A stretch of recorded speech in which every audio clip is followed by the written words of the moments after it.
بسم اللہ الرحمن الرحیم۔ السلام علیکم، امید ہے آپ سب لوگ خیریت سے ہوں گے۔ اور جیسا کہ آپ سب لوگ جانتے ہیں کہ پچھلی ایپیسوڈ میں ایک بندہ اپنے پورے خاندان کا بدلہ لینے گیا تھا مدینہ، لیکن وہ مسلمان ہو کر واپس آ گیا۔ تو آج ہم اسی واقعے کو آگے سنائیں گے۔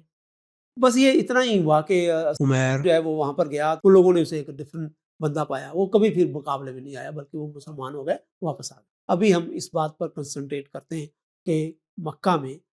بدر کا بدلہ لینے کے لیے پلاننگ ہو رہی تھی اور ابو سفیان سردار بن چکا تھا۔ ابو سفیان نے 2 سال بعد بڑی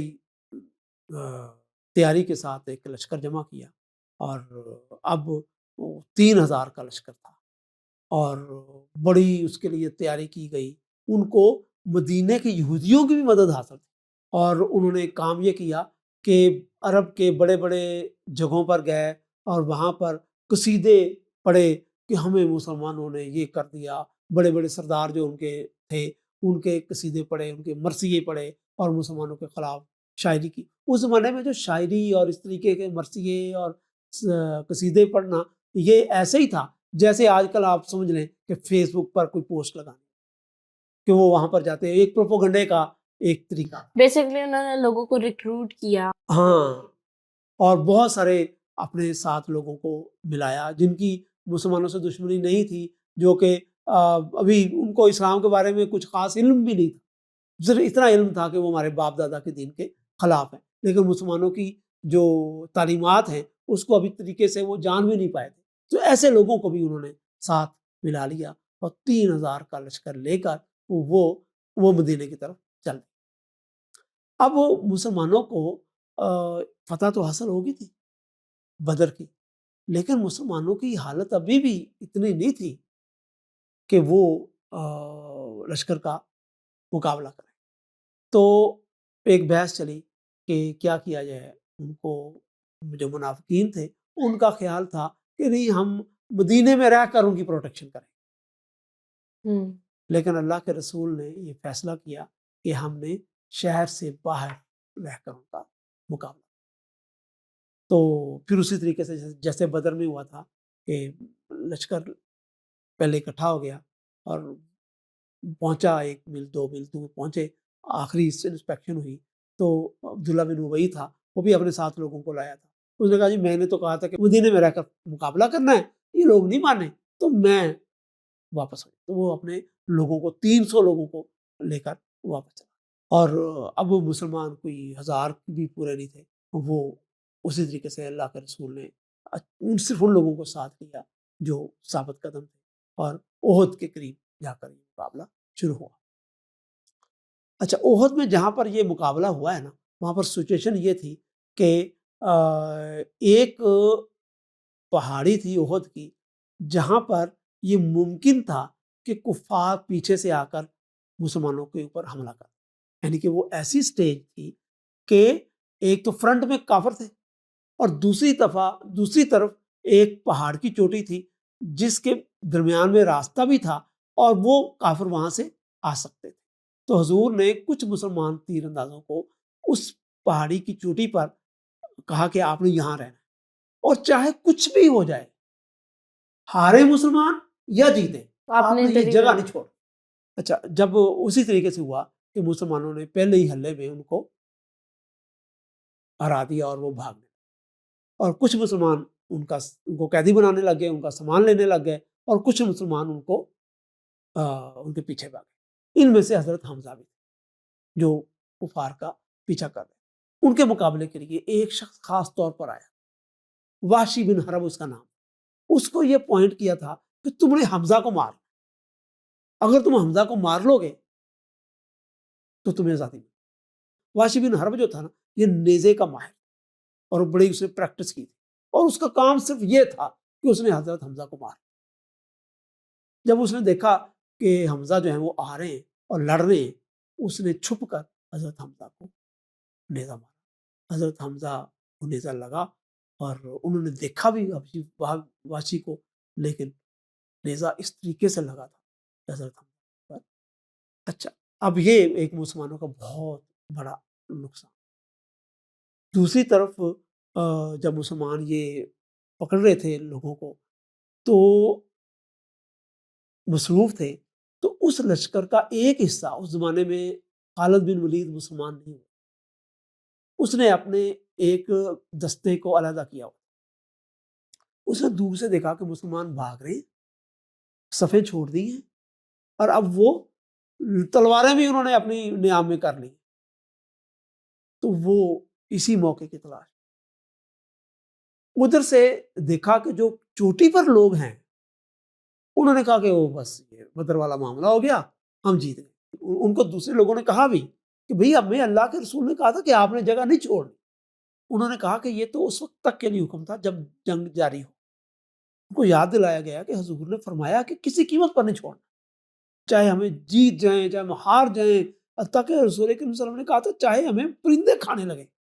آپ نے اپنی جگہ نہیں چھوڑنا۔ لیکن وہاں پر چند لوگ ہی بچے، باقی لوگ چلے گئے وہاں سے۔ ادھر سے خالد بن ولید کے دستے نے جب دیکھا کہ اوپر چند ہی لوگ ہیں، انہوں نے ان پر حملہ کر کے ان کو شہید کر دیا اور مسلمانوں کی طرف آ گئے۔ اب انہوں نے ادھر سے نعرہ لگایا،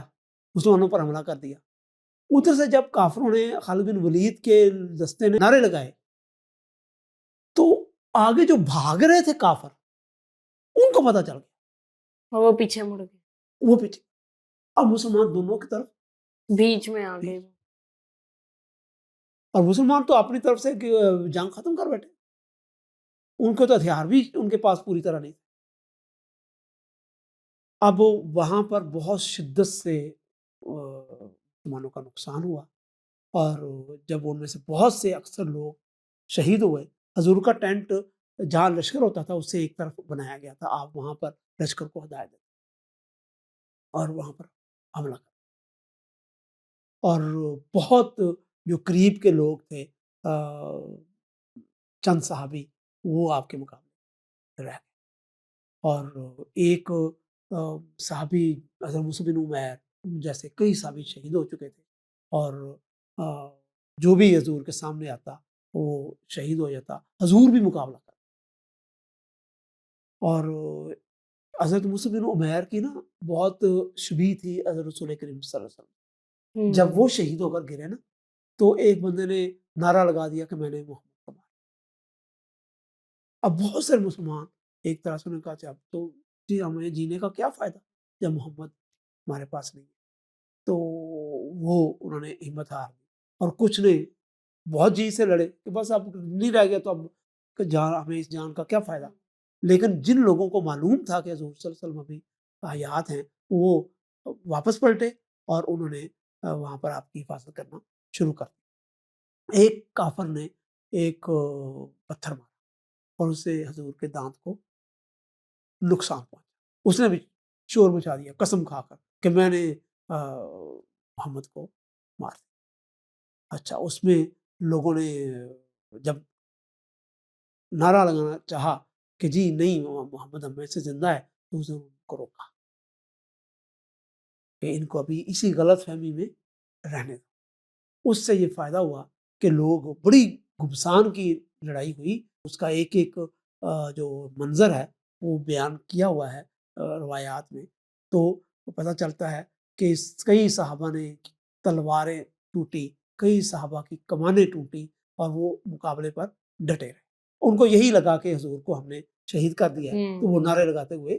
چلے، اور حضور نے لوگوں کو کہا کہ ہمیں یہاں سے اب پیچھے ہٹنا چاہیے، اور آپ نے احد پہاڑ کی طرف گئے، وہاں پر ایک غار میں جا کر، جگہ پر جا کر، غار کہہ لیں یا ایک جگہ کہہ لیں، آپ کو زخم صاف کیا اور آپ کو تسلی دی اور پانی آپ کو پلایا، اور مسلمانوں کو پتہ چل گیا کہ ایک نقصان حضور کو ہوا تو ہے ان کے جسم کو، لیکن وہ اتنا زیادہ نہیں ہے۔ تو اس میں ایک بڑی اہم بات میں آپ کو بتاتا ہوں کہ جب حضور مقابلہ کر رہے تھے نا تو ایک بندہ آیا، اس نے آ کر حضور کو مارا، حضور نے روکی اور جوابی وار کیا، تو حضور کی تلوار کا اس کو صرف اس کے ماتھے پر تھوڑا سا نشان لگ گیا، تو وہ پکار اٹھا محمد نے مجھے مار دیا، محمد نے مجھے مار دیا، اور لوگوں نے کہا کہ تمہیں کچھ بھی نہیں ہوا۔ اس نے کہا نہیں، مکہ میں جب محمد صلی اللہ علیہ وسلم آئے تھے تو اس وقت انہوں نے میں نے ان پر حملہ کیا تھا، تو انہوں نے اس وقت مجھے کہا تھا مجھے مارنے آئے ہو، ایک دن آئے گا تم میرے ہاتھوں قتل ہو، تو محمد نے مجھے کہا تھا تو میں نہیں بچوں۔ تو وہ پھر اتنے خوف میں تھا کہ وہ راستے میں مر گیا۔ ادھر ہندا کو جب معلوم ہوا کہ حضرت حمزہ شہید ہو گئے، بڑی اس نے خوشیاں منائی، بڑے نغمے گائے، حضرت حمزہ کے جسم چاک، ان کا کلیجہ چبانے کی کوشش کی، اور مسلمانوں کو صرف حضرت حمزہ کو ہی نہیں بلکہ اور بھی مسلمانوں کے شہداء کو انہوں نے ان کا مسئلہ کیا، ان کی لاشوں کو خراب کیا، یعنی کہ جیسے ایک بہت ہی بدماش آدمی کسی سے بدلہ لیتا ہے اور اس وقت اپنا غصہ نکالتا ہے، یہ وہ حالت ہے۔ اچھا، جب وہ واپس گئے ہیں نا، کسی نے ابو سفیان کو بتا دیا کہ ہم محمد کو نہیں مار سکے، وہ واپس پلٹ، اور واپس پلٹ کر انہوں نے جہاں پر مسلمان اوپر پہاڑ کی ایک کھو میں ایک غار جیسی جگہ پر تھے، تو انہوں نے نعرہ لگایا کہ ہمارا حبل جیت گیا، ابو سفیان، کہ ہمارا بت جیت گیا اور تمہارا اللہ ہار گیا۔ اس نے جب کافروں نے 2-3 دفعہ ایک پہلا نعرہ لگایا تو حضور نے کہا خاموش، تو جب تیسری دفعہ نعرہ لگایا تو حضرت عمر سے ضبط نہ ہو سکا، انہوں نے کہا کہ آپ نے ہرگز محمد صلی اللہ علیہ وسلم کو نہیں مارا، وہ زندہ ہے، آپ نے ہرگز ہمیں شکست نہیں دی،